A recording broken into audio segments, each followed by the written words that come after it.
नमस्कार, ये आपका भारत लाइव है और भोरे भोर में आज बिहार की राजनीति की वो पहलू किताब के वो पन्ने आपके सामने रखने जा रहे हैं जिन पन्नों पर अक्सर मुहर तो लगती है, लेकिन कहीं ना कहीं पुरानी चीज़ें और जो कहावतें हैं वो चरितार्थ होती हैं। आज के भोरे भोर में बिहार की राजनीति में राष्ट्रीय जनता दल की बात होगी और राष्ट्रीय जनता दल में जो कुछ भी हो रहा है उसके पीछे की पूरी इनसाइड स्टोरी आपके सामने परत दर परत रखने का प्रयास करेंगे। जैसा कि आप सभी जानते हैं कि राष्ट्रीय जनता दल लंबे समय तक यानी 15 सालों तक बिहार की राजनीति में शीर्ष पर रहा है, सत्ता में भी रहा और सत्ता में जिस तरह से लालू प्रसाद ने चाहा उस तरह से बिहार की सत्ता को चलाया, जिसके कई आरोप भी लगे उन पर, यहाँ तक कि चारा घोटाले में उन्हें जेल तक जाना पड़ा। लेकिन उन्होंने सत्ता हस्तांतरित अपनी पत्नी राबड़ी देवी को कर दिया। बहुत सारे दिग्गज नेता थे, लेकिन उन सब के बावजूद राबड़ी देवी पर भरोसा किया और कई नेताओं ने राबड़ी देवी का समर्थन भी किया, जिसमें जगदानंद सिंह का बहुत बड़ा योगदान रहा। जगदानंद सिंह ने कहा जाए तो पर्दे के पीछे से बिहार की राजनीति को बेहतर ढंग से राबड़ी देवी के हाथों से चलवाया, लेकिन इस पर कई आरोप लगते हैं और कहा यह जाता है कि राबड़ी देवी ने बिहार की राजनीति में विकास को कहीं ना कहीं बहुत दूर ढेल दिया और जो खास करके राबड़ी देवी से संबंधित लोग थे वो दबंगई करने लगे। लेकिन इन सब बातों के बाद एक दूसरा दौर आया जिसमें नीतीश कुमार बिहार की सत्ता पर काबिज हुए और मुख्य विपक्ष के रूप में राष्ट्रीय जनता दल कहीं ना कहीं अपनी वर्चस्व बनाने की होड़ में लगा हुआ था। लालू प्रसाद बहुत प्रयास के बाद भी वो काम नहीं कर पाए जो काम तेजस्वी यादव के आने के बाद हुआ। हालांकि 2015 में एक टर्निंग पॉइंट आया और उस टर्निंग पॉइंट को आप सभी जानते हैं। इस टर्निंग पॉइंट ने कहीं ना कहीं बिहार की राजनीति में एक बड़ा परिवर्तन ला दिया और इस परिवर्तन में लालू और नीतीश जो 1990 में एक दूसरे से अलग हो गए थे, 90 के दशक का वो काल रहा जब दोनों की दोस्ती परवान चढ़ी थी और लालू प्रसाद को बिहार के मुख्यमंत्री का ओहदा मिला था जिसमें नीतीश कुमार की बड़ी भूमिका थी। वही दोस्ती अब दुश्मनी में बदल गई और वही समय था जब नीतीश कुमार ने ताल ठोक करके कहा था कि वो एक दिन इसी बिहार की कुर्सी पर बैठेंगे और बिहार के मुख्यमंत्री बनेंगे। इतना ही नहीं, उन्होंने यहाँ तक कहा था कि वो लालू प्रसाद से ज़्यादा बिहार की सत्ता पर काबिज रहेंगे और ऐसा हुआ भी। नीतीश कुमार पिछले 16 सालों से यानी कि लालू प्रसाद के शासनकाल से 1 साल ज़्यादा पार कर चुके हैं। या कहा जाए तो इन 30 सालों में पूरी तरह से बिहार की राजनीति गैर कांग्रेसी सरकारों के लिए जानी जाती है। हालांकि बीच बीच में कांग्रेस को और भारतीय जनता पार्टी को मौका मिला है सरकार में रहने का, लेकिन मुख्य भूमिका में या तो नीतीश कुमार रहे हैं या लालू प्रसाद रहे हैं। लेकिन बदली हुई परिस्थिति में जो बिहार की राजनीति है, बिहार की जो नई धारा की राजनीति शुरू हुई है, 2015 में सत्ता में आने के बाद लालू प्रसाद के दोनों बेटे राजनीति में काफ़ी नज़दीक पहुंच गए और सत्ता की कुर्सी पर उन्हें उच्च पद मिला। नीतीश कुमार के बाद दूसरा और तीसरा स्थान जो है वो लालू प्रसाद के दोनों पुत्रों को मिला। मीसा भारती एक बार फिर से एक्टिव राजनीति में आ गई और आपने देखा होगा कि शपथ ग्रहण समारोह में मीसा भारती लालू प्रसाद और उनके परिवार के सदस्यों के साथ नीतीश कुमार के परिवार में जो उनके पुत्र हैं निशांत, वो काफ़ी एक्टिव नज़र आए थे और मीसा भारती के साथ उनका व्यवहार आपने देखा होगा जिसकी मीडिया ने कवरेज भी किया था और ये एक अलग टर्निंग पॉइंट बिहार की राजनीति का दे रहा था। लेकिन यहाँ से बिहार की राजनीति फिर बदली। लालू प्रसाद जेल गए और पूरी तरह से लालू प्रसाद के परिवार में वर्चस्व की लड़ाई एक तरह से समझिए कि शुरू हो चुकी थी। मीसा भारती बड़ी बेटी थी और लालू प्रसाद की राजनीति को उन्होंने बहुत करीब से देखा था, लेकिन तेजस्वी यादव को सक्षम समझते हुए लालू प्रसाद ने उन्हें उत्तराधिकार सौंप दिया। हालांकि इस हस्तांतरण में उन्होंने एक कोई बड़ा फैसला नहीं सुनाया और न ही आधिकारिक रूप से तेजस्वी यादव को पार्टी का कमान दिया। पार्टी का कमान लालू प्रसाद अपने हाथों में रख के रहे, लेकिन इस बीच में वर्चस्व की लड़ाई होती रही। लेकिन लालू प्रसाद को ये बात पता था कि तेजस्वी यादव उनकी जो विरासत है, राजनीतिक विरासत, उसे आगे बढ़ाने में और उसे बचाए रखने में कारगर साबित होंगे, ऐसा देखने को ही मिला। लालू प्रसाद की जो राजनीतिक विरासत थी उसे या तो लालू प्रसाद को राबड़ी देवी के शासनकाल को अलग करने की बात हो, उसके लिए माफ़ी मांगने की बात हो, या MOI समीकरण के बाद A to Z करने की बात हो, इन सारी चीज़ों को, सारी रणनीतियों को कहीं ना कहीं तेजस्वी यादव ने अपनाया और इस अपनाने में कई बार उनके पारिवारिक सदस्यों के विरोध का सामना भी करना पड़ा। लेकिन तेजस्वी यादव ने अपने आप को एक योद्धा की तरह बिहार की राजनीति में स्थापित रखा। हालांकि एक आरोप उन पर लगातार लगता रहा कि तेजस्वी यादव कहीं ना कहीं बिहार की राजनीति में वो वक्त नहीं दे पाते हैं जिस वक्त की बिहार के नेताओं की और बिहार के लोगों को ज़रूरत है। तेजस्वी यादव सिर्फ अपने तक ही सीमित रहते हैं और आम लोगों से मिलना जुलना उनका कम होता है, सड़क पे कम उतरते हैं, लोगों से मिलना जुलना कम होता है, बिहार का दौरा भी कम करते हैं। इन सब बातों को लेकर के उनके पार्टी के वरिष्ठ सदस्य जो लालू प्रसाद के करीबी थे, उन सदस्यों ने समय समय पर तेजस्वी यादव को कई ऐसी बातें बताई भी जिसको लेकर के तेजस्वी यादव सड़क पर भी उतरे, बिहार में समय देने लगे और बिहार की राजनीति में उन्हें मज़ा भी आने लगा।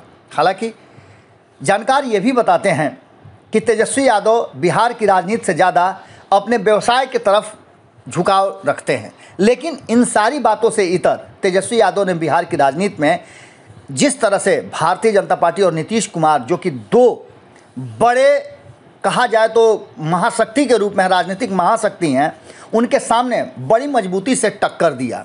अकेले दम पर उन्होंने ऐसा टक्कर दिया कि 2019 का चुनाव हो या फिर 2020 का विधानसभा चुनाव, दोनों ही चुनाव में या उपचुनाव में भी आप देख लीजिए तो चाहे वो कुशेश्वर स्थान का चुनाव हो या फिर तारापुर का चुनाव हो या बोचहा का चुनाव हो, सभी चुनावों में तेजस्वी यादव ने अपने दम पर पूरी तरह से बिहार की राजनीति का एक नया नज़ारा पेश किया और वो भी उस वक्त में जब उन्हें अपने ही भाई के विरोध का सामना करना पड़ा।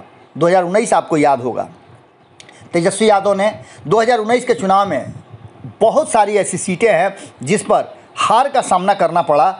उसके पीछे कहीं ना कहीं उनके भाई तेज प्रताप यादव थे, ऐसा कहा जाता है। तेज प्रताप यादव के कारण कई बार उन्हें परेशान भी रहना पड़ा है और पार्टी में बहुत सारे ऐसे फैसले हैं जिसको रोकना पड़ा है।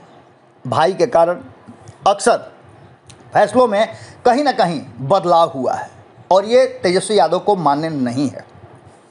तेजस्वी यादव के साथ जगदानंद सिंह, जो कि लालू प्रसाद इस बात को जानते थे कि जगदानंद सिंह जब राबड़ी देवी को बेहतरीन तरीके से बिहार के सत्ता पर काबिज रख सकते हैं तो तेजस्वी यादव के साथ भी उनका बेहतर सामंजस्य स्थापित होगा और बिहार में एक नए तरह की राजनीति की शुरुआत होगी, जिसकी कि कहीं ना कहीं दोनों ने लालू प्रसाद के इस बात को साबित किया और सत्य साबित किया। दोनों की जोड़ी बेहतर काम कर रही है और विरोधियों को टक्कर देने में पूरी तरह से सक्षम नज़र आ रही है। लेकिन बदली हुई परिस्थिति में अक्सर उन्हें अपने पारिवारिक फैसलों को लेकर के कहीं ना कहीं बैकफुट पे आना पड़ता है। एक बार फिर से ऐसा ही फैसला सामने नज़र आ रहा है और इसी को लेकर के तेजस्वी यादव ने, जो कि दिल्ली से पटना लौटे थे और उन्हें संसदीय बोर्ड की जो बैठक होनी थी जिसमें यह फैसला होना था कि राज्यसभा के लिए किन किन नामों पर मुहर लगेगी, इसका फैसला संसदीय बोर्ड को करना था। राज्य संसदीय बोर्ड के अध्यक्ष अवध बिहारी चौधरी और केंद्रीय संसदीय बोर्ड की अध्यक्ष राबड़ी देवी बैठक में शामिल हुई। लेकिन इस बैठक में शामिल होने और पार्टी को पूरी तरह से अपने ही अनुसार चलाने वाले तेजस्वी यादव इस बैठक से दूर रहे, जिसको लेकर के ये कहा जाने लगा और ये चर्चा भी ज़बरदस्त थी कि उनके अनुसार कुछ भी नहीं हो रहा है। और अचानक से इस बैठक में मीसा भारती पहुंचती हैं, तेज प्रताप यादव पहुंचते हैं और उनके पहुंचते ही जगदानंद सिंह जब बाहर निकल के चले आते हैं, मीडिया उन्हें घेर लेती है और पूछती है कि आखिर आप बाहर क्यों आए हैं। तो इस बात को गोल करते हुए वो स्पष्ट तरीके से बताते हैं कि जो फैसला हुआ है उस फैसला को तेजस्वी यादव तक ले करके जाने के लिए वो बाहर निकले। इसका सीधा सा मतलब है कि न तो जगदानंद सिंह और न ही तेजस्वी यादव दोनों इस फैसले से नाराज़ हैं और ऐसी स्थिति में आप समझ सकते हैं कि क्या कुछ होना है। कहीं ना कहीं दिल्ली में अब एक बड़ी बैठक हो रही है। तेजस्वी यादव कहा जा रहा है कि कुछ ऐसे नाम थे जिसको लेकर के वो फैसला करना चाहते थे। हिना साहब, बाबा सिद्दीकी से लेकर के कपिल सिब्बल, और इसके साथ साथ सवर्ण समाज से किसी को राज्यसभा भेजने की शुरुआत करना चाहते थे, एक नए धारा की शुरुआत करना चाहते थे। हालांकि इससे पहले एडी सिंह को भेज करके तेजस्वी यादव ने एक मिसाल जरूर कायम किया है, लेकिन इस बार भी वो चाहते थे कि कुछ ऐसा करें जिससे कि आने वाले बिहार की राजनीति में कुछ नए तरह की बातें सामने आएँ। जिस तरह से बोचहा चुनाव में सवर्णों ने उनका साथ दिया था, वो चाहते थे कि इसे कंटिन्यू रखा जाए, और इसी बात को लेकर के उनके और तेज प्रताप यादव, मीसा भारती के बीच में कहीं ना कहीं दूरियां बढ़ गई हैं। तेज प्रताप यादव, मीसा भारती दोनों ही उस बैठक में शामिल हुए थे, और अब सारा फैसला लालू प्रसाद को लेना है। लालू प्रसाद भी चाहते थे कि तेजस्वी यादव जो पार्टी को संचालित कर रहे हैं, बेहतर ढंग से चला रहे हैं, उनके फैसले को माना जाए। लेकिन पारिवारिक दबाव में लालू प्रसाद भी कहीं ना कहीं अब उस फैसले को लेने के लिए मजबूर दिखाई दे रहे हैं, जो फैसला मीसा भारती और तेज प्रताप यादव के साथ साथ राबड़ी देवी कर रही हैं। दिल्ली में अवध बिहारी चौधरी पहुंच गए हैं।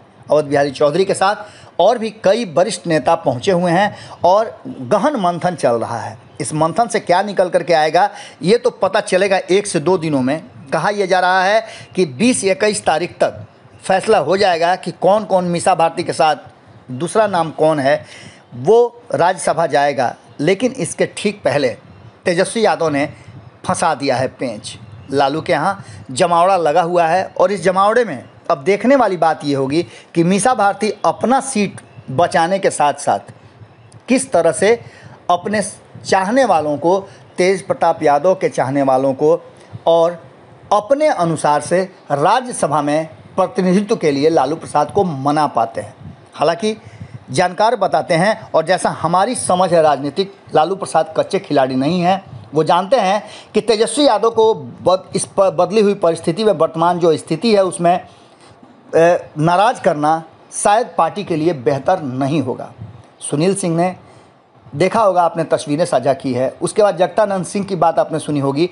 कई तरह की समीक्षाएं हो रही हैं, अंदाज़ा लगाए जा रहे हैं, भविष्यवाणियाँ की जा रही हैं, लेकिन अंतिम भविष्यवाणी यही होगी कि इस बार जो दबाव है वो खास करके सिवान से दबाव है, और सिवान के दबाव का असर पड़ना है।